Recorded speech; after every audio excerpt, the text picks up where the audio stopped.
Welcome to the Life and Leadership Podcast, where we discuss business, leadership, and friendship. I'm Zach Goebel. And I'm Jared Toach. Thank you for joining us today.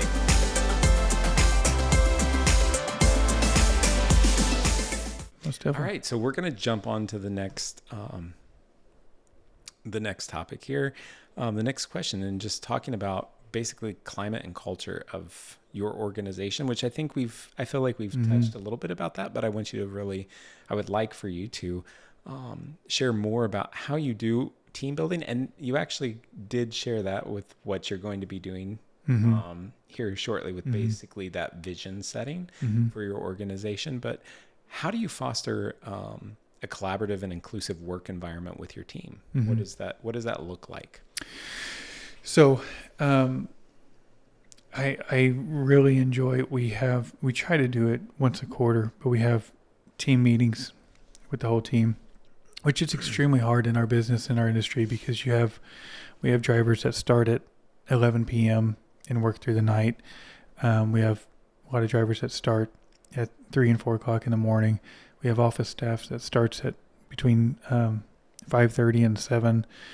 We have mechanics that start anywhere between 4 a.m. and 2 p.m. And so we have almost 24 hours a day, 5 days a week. We have someone on the clock because mechanics usually work till 10 or 11 o'clock at night. So there may be 1 hour in there that there's not somebody working. So it's extremely hard to make the time for everyone to be there and not be messing with somebody's sleep schedule. So I wish we could do that more often, but I love having the team meetings. We usually cater in barbecue, and we just get everybody together and build the camaraderie, and have all of that. And that's I love that. And we generally accomplish a lot in those meetings. Like they're generally very productive, and we have several different people speaking on their departments, and so those are nice. And then I really try to involve our office staff in decision making whenever it's affecting them. And so we'll have several office staff meetings whenever there's events coming up or changes coming up, things of that nature, or just to touch base. So one here recently was we were talking about rate changes and rate increases for this year. And so I wanted to have all of their opinions. They're the ones that field the phone calls, that talk to the customers and hear the different viewpoints of the customers. And so we sat down and several times actually we sat down and talked about this one thing. And it was very enlightening to hear, to have those conversations and to hear their input. And we do that on a lot of instances or questions or issues. There was one other just last week, and I cannot remember what it was, but I do remember what it was. Someone took a phone call, and there was an issue with somebody didn't have their trash out. And so there wasn't necessarily anything wrong with the way that they handled it, but I felt like we could do it better. I felt like we could handle the situation better and not only serve the customer better but also keep it better for our team of drivers as well. And so I called a meeting that later that morning or maybe that afternoon, and we just discussed it, and it was wonderful to hear all of their input. And through that, the 6 of us sitting there, actually 7, our operations manager was there too, but we were able to come to the best decision of how to handle these situations in the best way to serve the customer as well as to serve our team. And I'm going to just say, from an outsider's perspective, that story right there really highlights a level of trust that the team has with each other.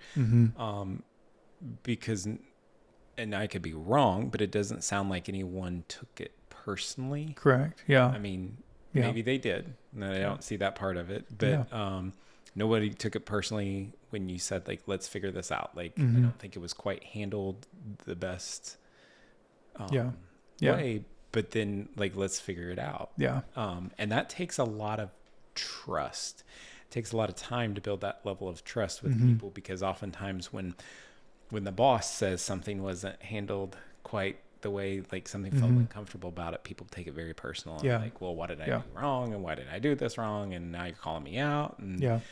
And we'll go back to that same word. I was very intentional when calling the meeting and when starting the meeting that they did not do anything wrong. like, it was nobody just, did anything no one wrong. did anything wrong. I just think we can handle it better. I think it can be And better. it's the we. It's not Yeah. the you. Yeah. It's the we. Yeah. Because if the individual handled it in a certain way, then obviously they felt that was like the culture, Mhm. the climate, the creation, whatever protocols have been put in place, Mhm. they felt like they were doing their best, Yeah. like off Yeah. of what they knew. Yeah. So it wasn't a per se them problem. Yeah. It was a we problem. Yeah, exactly. So that's, I love to, I love to collaborate with everyone. I love them to collaborate with themselves, and they work very well together. Same with our team of drivers. There's been so many times within the last 6 months that, I will hear that there was an issue. Someone had an issue with the truck, or whatever the case may be. Something wasn't operating like it should be. Yeah. And I will call and just see if I can help organize anything. And usually by the time I call, it's like, hey, no, we've already talked, we've got this worked out, this driver's going to do this, we're going to, and it's just amazing that they work so well together, and they collaborate to figure out a solution to the problem. One thing that I'm really excited about, to get our team's input, is during this vision meeting we have something that we're going to, I don't want to say it because this will be released before the meeting, but we have something that we're going to be introducing and asking their opinion on, and we're going to present a few options, and we're going to take everyone's opinion on which would be best. I want to know after. Yeah, I'll let you know. I just can't let the world know. So, Yeah. so exciting. I want their opinion. I want their input on that. We do, Amanda and I want their input on that. So Yeah. Very cool. So I have a question before we get off this topic. Mm-hmm. Do you feel that communication is a part of setting a positive climate and culture, or cultivating a climate and culture, positive climate and culture? And if you do, if so, why? How is that done? I am a firm believer in communication, and I actually I say this all the time. I remember saying this week to someone. I think it was a customer, and that I absolutely love communication and I want communication. No, it was a banker. It was a banker I was talking to, and I just said I am a firm believer in communication, and I think that when we communicate, not only can we prevent issues, but also we can solve current issues. And one thing that I absolutely despise, if I can put it that way, I cannot stand whenever there's an issue and no one wants to address it. The elephant in the room. And no one wants to address it. No one wants to talk about it. That's not solving anything. Now, I understand there may be a period of time where, a short period of time where it's not best to address it at that moment. Right. But you can't just continue to sweep things under the rug. I believe that if you communicate, you can solve any issue, and you can come to a resolution, whether it's a corporate-wide issue or whether it's an internal issue of one or two people. Communication is the way to solve that. And what was the second part of the question? No, I was saying if you feel that communication is part of setting a positive culture and climate, and if so, how and why? Yeah. So like, how do you communicate Yeah. why, or why is it part of setting? Yeah. And so the other part of that, so not just with issues and preventing issues, but on the collaboration side and on the, I think I mentioned this earlier. I'm a firm believer in having information, and you can grow personally, you can grow corporately, you can grow by having information and by communicating. And so communication is one of the best ways of having information. And so I'll go from my point of view, from my perspective. When I communicate with my team, and I'll go to a personal level. When I communicate with my team on a personal level, and I just talk with them or chat with them and find out, what their kids got for Christmas or what, whatever. That creates an atmosphere, a culture with us where there's more trust there, and there's more care, there's more camaraderie there. And I think that happens on a corporate scale as well. Whenever teammates are communicating with each other, I don't even care, if it's less than 50%, if it's about business, if they're communicating, they're building the relationship, right? They're growing together, they're learning more about each other, and that camaraderie will then transfer on into the business. And I'm sure side. There's research out there that talks about, and it's just not popping into my head currently, but that talks about, like communication, like building, part of communication is also discussing things outside of work related topics, right? Yeah. And that's also part of building a culture and climate within a workplace, because if it's all business and there are people that like, no, this is work, and I get there are certain jobs that maybe that's the case and has to be, not necessarily the places I want to work. Yeah. Yeah. But yeah, no, I get that. And we do use a platform that allows our team to fill out weekly reports, and which is really neat. To ask what was good about your week, what was bad about your week, etc. And I'll say that the majority of the time, the answers are about their personal lives. I had a great Christmas, or I had a bad day because of X. Whatever. And so that to me is, I really, really enjoy that, because I know that there's trust there. And I don't want all of the questions to be answered about work. Like, because most of the time, you don't know the person. Yeah. Most of the time it's either work is bleeding into home or home is bleeding into work, and it's okay. Like I want to know, how are you doing, as a person. Yeah, that's good. So the next question is regarding adaptability and resilience. We know that I even hate bringing up COVID, but COVID brought changes in our world and society and businesses in general. Some good, some positive, some neutral, some whatever. Everybody has a different opinion about that, and I've heard that loud and clear. So how do you adapt to the changes within the industry, especially if they were to happen majorly or significantly, because you are based off the economy, right? There's a significant portion of your industry. I'm not speaking like I know your industry real well, but when building is happening, you've got a certain part of your organization that is thriving. When new homes and new buildings and new businesses and remodels are not happening, that portion is also right. So there are elements of your work that require adaptability, resilience, bounce back, all of that kind of stuff. How do you manage that?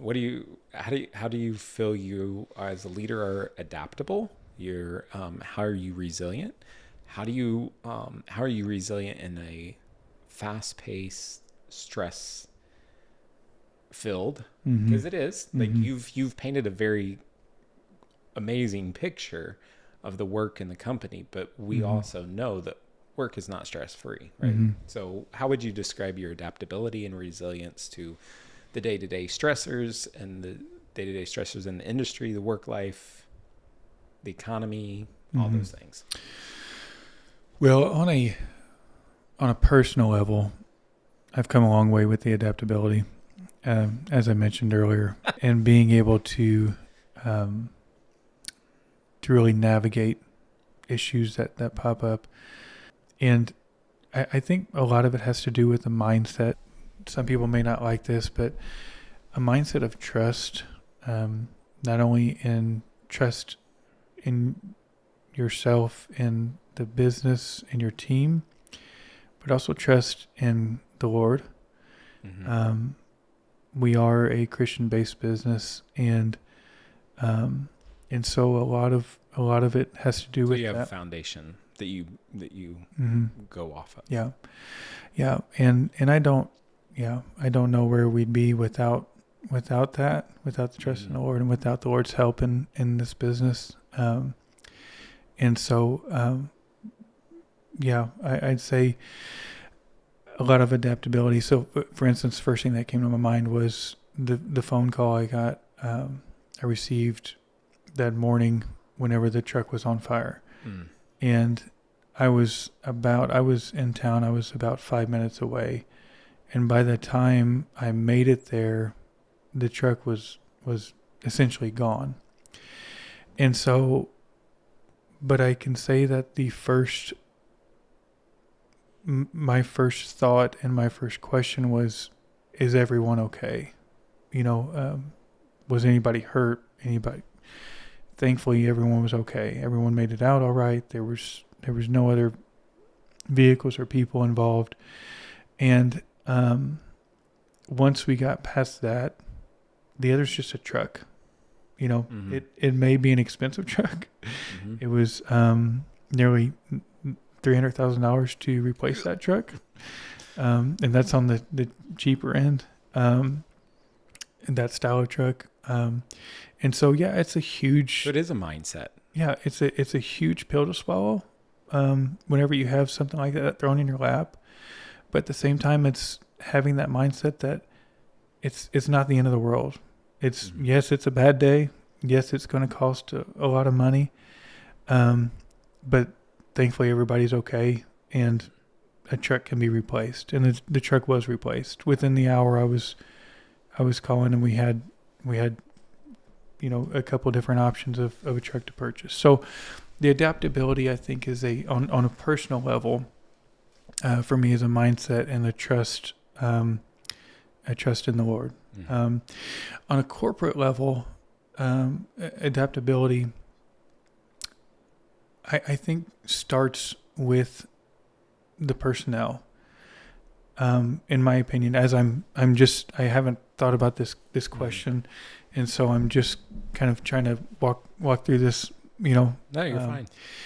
But I think it probably starts with the team, in making sure that as a whole, our team can adjust to certain circumstances.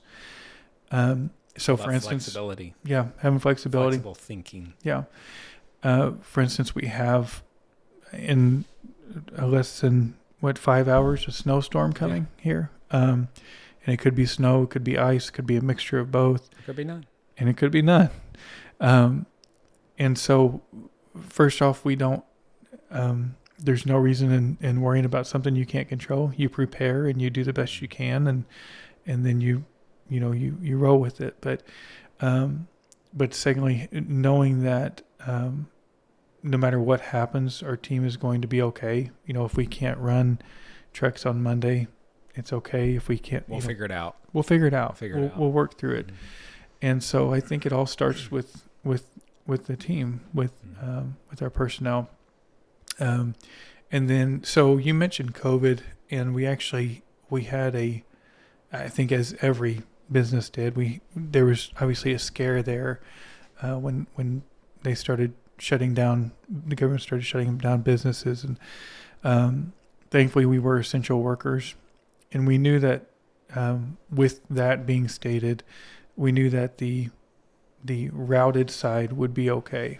We would be we would stay busy enough to keep everyone afloat and to not take a huge loss. And so the other side of it was that I thought that the construction side was going to plummet, and I thought we would have trucks sitting and we would have drivers that we would have to find something for them to do, which would have been okay. We've thankfully never had to lay anybody off because of lack of work. But it actually ended up being the opposite, because people were sitting at home and receiving plans. Yeah, there was so much. We were busier during the shutdown and COVID on our construction side, busier on the homeowner construction side. Wow. Than I think we have ever been. And so we were planning to adapt in a slower form, and then we had to adapt to being quicker. We had to a quicker form. Yeah, we had to we ordered more containers, and it was ended up being a blessing. And I don't say that lightly, because I know it was not a blessing for many businesses. Right. So, but we planned to adapt to a struggle, and then we had to turn around and adapt to more business. So, but either way, I think not getting worked up. Things are going to happen. You're in a business. You have, things are going to happen. Issues will arise. And so being able to take those issues and deal with them the best way possible with your knowledge and your experience. That you have. Yeah. Deal with them the best way you can. We had never seen COVID before. We had no idea. Knowing that you're going to learn from mistakes. Yeah. Yeah. Yeah. That's really cool. No, I think I think that speaks. And resilience in this industry, it is, in general, it's a resilient industry anyway, because it's a garbage business, and so there's always going to be garbage. Now, if there's a depression or something, obviously, people will do whatever they have to do to get rid of their garbage and not pay for it. But in general, the industry is a pretty resilient industry. But I'll go back to our core values. I think our resilience is in not only our Christian foundation, but the core values that we have, and the relationships that we've built with our communities, with our customers. That provides resilience for us, for our company as a whole. Yeah. All right. Okay. So we talked about adaptability and resilience, and I want to jump back to something that I think all companies, any entity, organization handles or has to work with. And I know you and I have had conversations about this, but how do you deal with and how do you work with employees when either there's a performance situation, whether good or poor, poor performance or great performance. So like looking at those like evaluations, or how do you navigate that as a leader? Performance evaluations, or just poor performance or positive performance. How's that handled within your organization? Well, I think two parts to that. Okay. Number one is situational. Okay. If someone's just having a bad day, let them have a bad day. If someone's not performing well because they're having a bad day, and they lost. I don't even know what to say. They lost their dog, but I think I would probably allow them to go home and mourn for dogs are family members now. So cats and dogs are both. Yeah. Cats. No, we don't. just mess with you. But so I would say it's situational. If a person generally is on it and but they're just having a bad day, they just woke up on the wrong side of the bed, and they got a text message from a family member that just set them off, and they're having a bad day, I think sometimes addressing that, and I may be wrong, but I think sometimes addressing work performance whenever there's something more important on their mind can cause more issues. I would agree. Maybe we're both. Yeah, I don't know. I may be not wrong. clear in Maybe our thinking. yeah, but if it's a a situational anyway. So that's the first part. Second part is, I think communication. Going back to communication is going to be key in all of this, whether it's great performance or horrible performance. Your team should know where they stand with you. It shouldn't be, and I think we've discussed this before. Yes, we have outside of this. Yeah, it should not be an annual performance review where you find out that, for the last 365 days, for the last 52 weeks, that I have not been performing to your liking, or I've been performing above what you expected. Mm-hmm. It should not be a one-time-a-year thing. And so it should be a daily thing or an hourly thing, or, your team should know what you think of their performance. And because they know if they're having a good day or a bad day.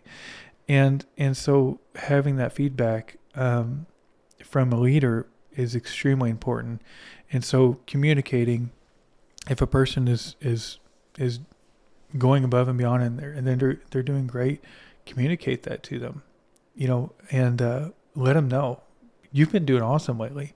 Jared, in this interview, you have been amazing. The questions you have been asking are on key. Or Jared, He's lying. Your interview process is the worst I've ever been in, and you really need to work on it. But communication and feedback, I think, goes so much further than an annual review or quarterly review, whatever the case may be. Communication and feedback, knowing where I stand. And would you say that, and once again, I think this goes back to climate and culture. Would you say, and let me put it this way, I want communication and feedback as well from my team. Gotcha. Okay. I want to know what they think about, and I think most of them, maybe not some, but some newer ones, but I think most of them are comfortable enough telling me, what they really think. And I may be wrong. I don't know. I may be way off on that. Maybe totally off. Yeah. But I want to know, how can I be a better leader? How can I help you, in a better way? Version of you. Yeah. So anyway, I didn't mean to cut you off. No. I was just saying, this is my personal opinion, but I just want to get your take on it.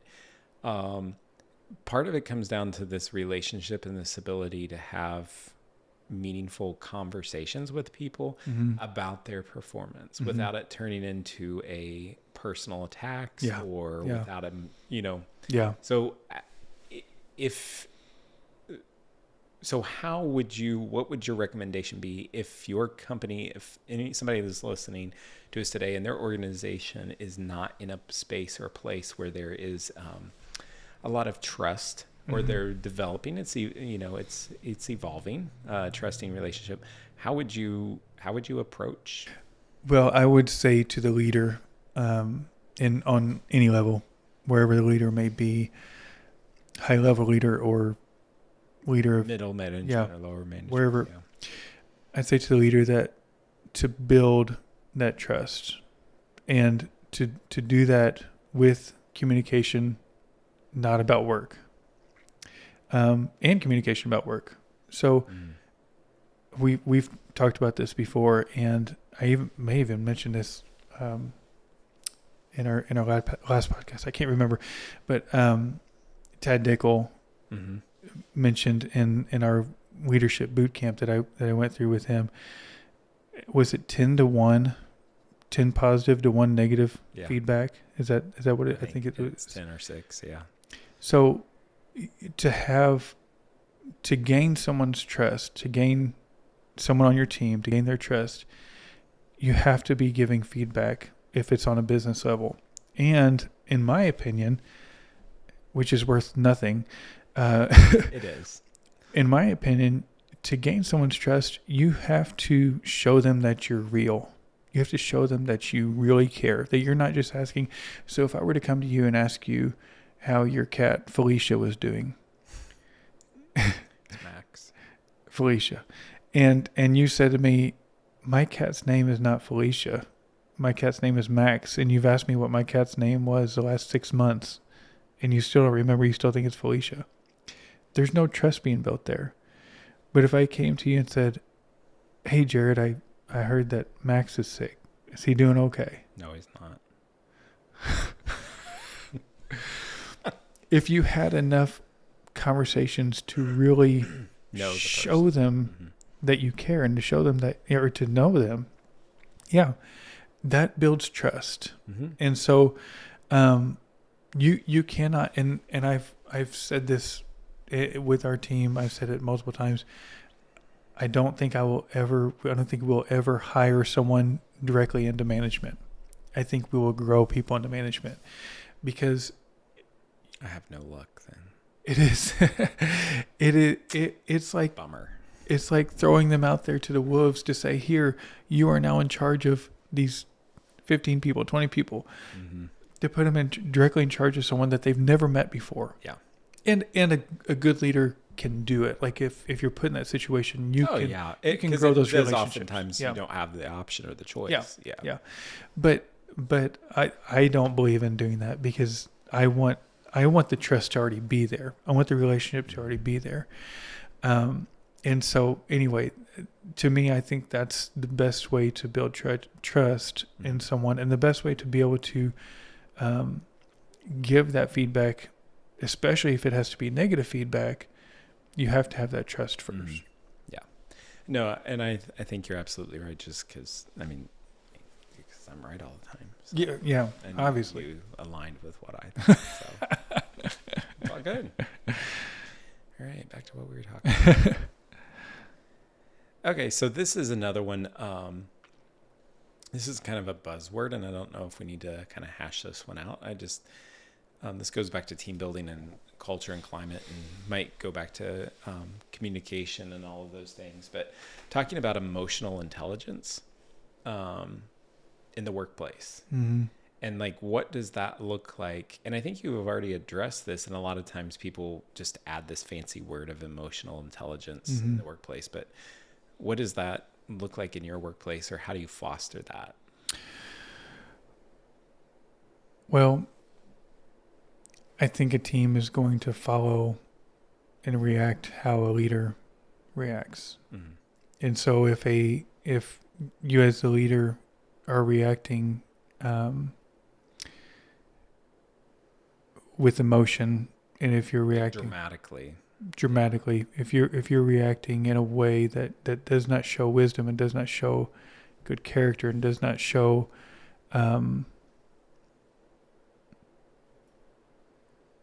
stability or thoughtfulness or something like that. I think the team follows that, and you'll have sporadic team members that but I think in general, if the leader is has emotional intelligence and has wisdom with thought processes and takes time to make decisions and I think you're fostering that. You're saying that exactly. The people follow that. People follow that. Yeah. Right. So we'll say just like with parents and children. If you as a parent react in a certain way, your children are most likely, that's how they learn to react to situations, and they're going to react the same way, or most likely anyway. And I think it's the same way in a business and a culture, is that if it's taught that way and if it's shown that this is how we react, then that's how it's going to flow. And then that's how they're going to react to it. And knowing, and I think you also addressed emotional intelligence too, when you stated that like people are allowed to have bad days, and like you're building a person's ability to like be themselves, be who they are. to know that they're bringing their whole self to the workplace. Sure. And that you expect them. Yeah. Like that's there. Now, I don't expect you to come in every day and drama every day. Like Yeah. if then you're creating a space that is not healthy for everybody else. Yeah. Like if you're bringing all your drama Yeah. in every day, like, that's my Yeah. personal opinion, all that. So I want to take, just note 2 things and then just maybe get your response about this that I've noticed in this entire interview that I think it's pretty telling, but I think it's very interesting as well. And what you think of this. Mm-hmm. So the way that sorry, I got away from it. The way that you have approached everything that I think is different than what oftentimes I hear from many leaders. I hear leaders oftentimes asking for solutions for problems. Mm-hmm.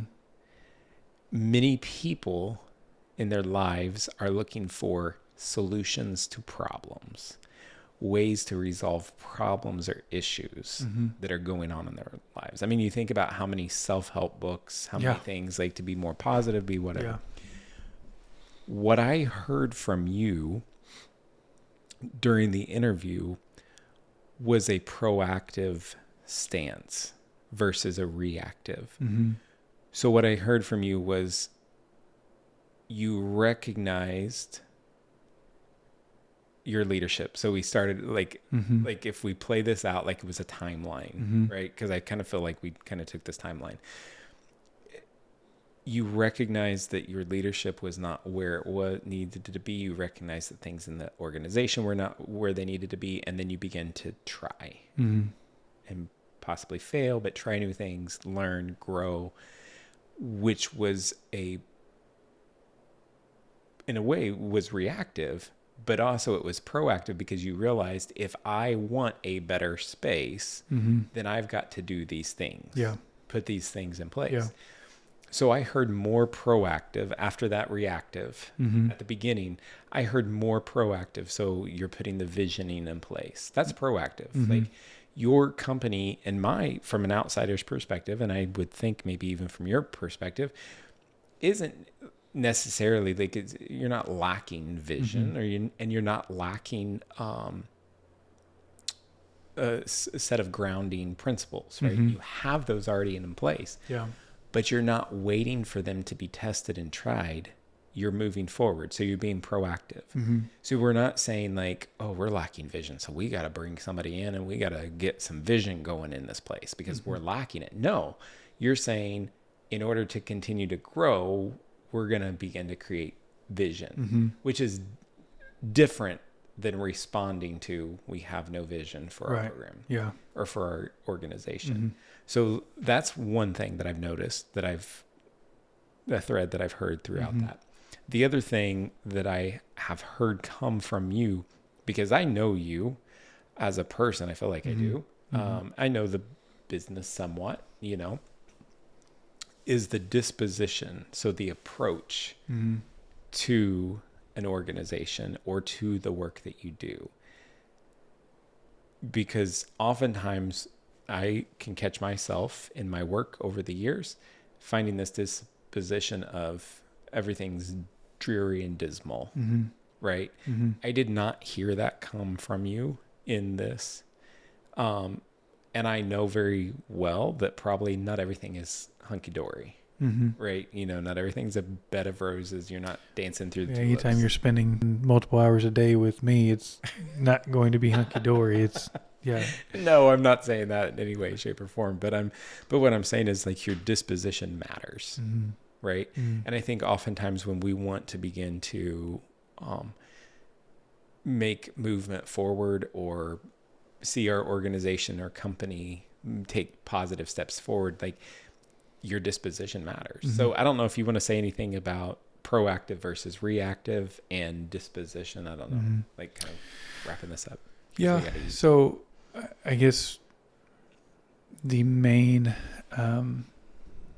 in my personal beliefs, in my personal ways, the things I like to do, as I said, I'm a planner. And so I love to have a plan. So proactive. I love being proactive on things, on everything. And then, we've hit multiple times on core values. And I think a core value is not only who you are and who your company is, and this is how we respond to things. This is how we navigate through things. But it's also visionary. It's also being proactive, that when problems arise, they will arise, and when situations arise, it's not if, it's yes. Yeah, yes. We know they're going to. This is how we're going to handle it, by making sure we're following these core values. And so that in and of itself has been huge on being proactive, because it has allowed us to plan. It's allowed us Would you say that mitigates problems? Or deeper problems, bigger problems, by being proactive? Oh, yes, most definitely. Yeah, definitely. And knowing who you are, and as far as the disposition, I have always been one that, to a fault, I think anyway, maybe I'm wrong, but I think I've just always tried to see the good in things, except you. That is true. And maybe, like I said, to a fault, there's times where I know there was, I had here, 3 years, a little over 3 years ago, I had a major stroke and another stroke, and I was laying in the ICU, and I was cracking jokes with the nurses. Like, that's just my style. I was worried, worried more for Amanda, because I could tell that she was heartbroken and than I was for myself. And I'm not saying whatever. I'm just saying that my disposition matters. Yes, has always been that way, that I guess you could use the terminology, the happy-go-lucky style or whatever. I try to keep things lighthearted. I deal with things through humor. And again, whether it's right or wrong, who knows? But I think it's situational. Yeah, that's my opinion. Yeah. And so, so with that being said, we talked about adapting and earlier. So in my leadership, adapting that style, my style of happy-go-lucky, everything's going to be okay. I had to change that with some situations. I had to adapt to some situations. So, for instance, there was someone on our team that had lost. Actually, it's happened a few times, but when someone loses an animal, and we talked earlier about how animals are family now, to most. I grew up on a farm. Animals were just animals, and so that's not something that I have ever really taken very seriously. When an animal dies, it's part of the life. You move on, yeah. And so I had to learn to become more sympathetic, and to not to be fake, but to be sympathetic. Try to see people from a different perspective. Yes. Yeah. Everybody handles situations differently, and everybody sees things differently. And so I've had to change my way of thinking to always be a little bit more cautious and a little bit more understanding. And that's not my nature. That's not my style. To be cautious and understanding. It's not. To be understanding, no, I would say that's not. Yeah. And so in all reality, you learn a lot going through situations. You learn a lot going through situations, and you learn a lot seeing others go through situations as well, and how they handle it. And so I've had to adapt. But I think that's part of the growth process of a human being. Yes. Because there are people who have dispositions who are more prone to be sympathetic, empathetic with individuals, and depending on what life has dealt you. Yeah. And then there are others who could care less. Yeah. Like what you're going through. Yeah. So anyway, I think, like you said, yes, the disposition of not only the leadership, but of the company, that matters. Being proactive matters. Having a core value, knowing who you are, and knowing who you are is huge as a business. Knowing who you are allows you to navigate situations in a manner that is proactive rather than reactive, because you already have it set in stone. This is who we are, and this is how we will treat these situations. Okay. So one of our core values is honesty. We will be honest in every situation, no matter the difficulty. And so that already states this is who we are. We have already predetermined how we're going to handle that situation. We handle it with honesty. So it's not a question. It's not a question. Yeah. It's being proactive. It's being intentional. Yeah. So we're not gonna be situational and be like, how honest are we gonna be on this? Yeah. Yeah. Exactly. How much truth are we gonna share, and how much gray area are we gonna share? So that having core values, knowing who you are, allows you to be proactive. Yeah. It allows you to. Good. Yeah.